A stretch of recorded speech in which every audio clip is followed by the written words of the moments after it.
이번 마리로랑생 특별전 색채 황홀은 근래 보기 힘든 한 작가의 초기부터 말기 작품을 관람하실 수 있는 회고전으로 기획되었습니다. 마리로랑생의 초기 작품부터 말기 작품을 관람하시면서 그녀가 살아왔던 1900년대의 모습을 직접 확인하실 수 있을 거라고 생각합니다.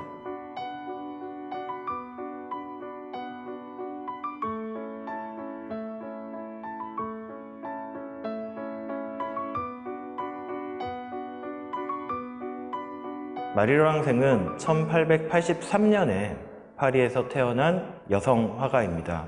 10대 때부터 그림을 시작을 했고 20대에 들어 조르주 브라크의 소개로 피카소를 만나 바또 라부아르의 일원으로서 본격적인 작가 생활을 시작한 마리로랑생인데요. 섹션별로도 그 당시 작품을 그리던 시절에 대표 색을 저희가 벽색으로 정해서 작품과 가장 잘 어울릴 수 있게 전시장이 단조롭지 않게 구성을 했습니다.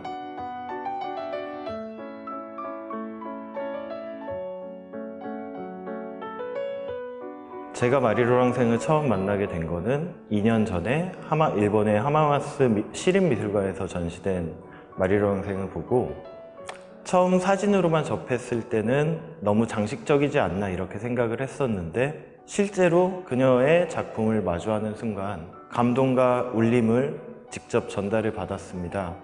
마리로랑생에 대한 평가가 일부에선 절하되었기도 하지만 그녀가 가진 그림의 힘과 컬러, 그 유려한 선은 현대인들에게 충분한 감동을 줄 수 있다고 생각을 합니다.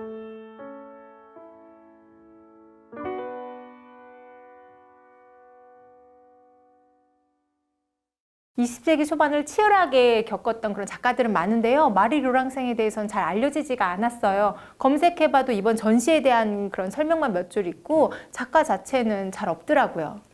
우리가 지난주에 이제 왼손잡이에 대해서 얘기를 했었는데 사실 이게 차별의 대상에 대해서 얘기를 한 거거든요. 최근에 이제 성소수자 그런 쪽에 대한 얘기를 많이 하는데 실제로 가장 오래된 차별이 바로 여성에 대한 차별이었습니다. 미술에서도 그래요. 20세기 미술사를 쭉 봐도 대부분이 다 남성이에요. 그리고 여류 작가, 여류 화가라고 쓰는 말 자체가 이런 차별을 가장 잘 드러내는 그런 단어죠. 당시에 색채의 마술사라고 불렸던 화가도 있고 강렬한 원색으로 우리의 마음을 두들겼던 그런 화가도 있는데요. 근데 전 개인적으로 마리로랑생이 가장 존경하는 화가예요. 마리로랑생의 그런 색채 감각은 되게 아름답고 그래서 저한테 더 원초적으로 느껴진다고 할까요? 왜 부제를 색채 황홀이라고 했는지 너무 잘 느낄 수 있는 그런 전시였어요.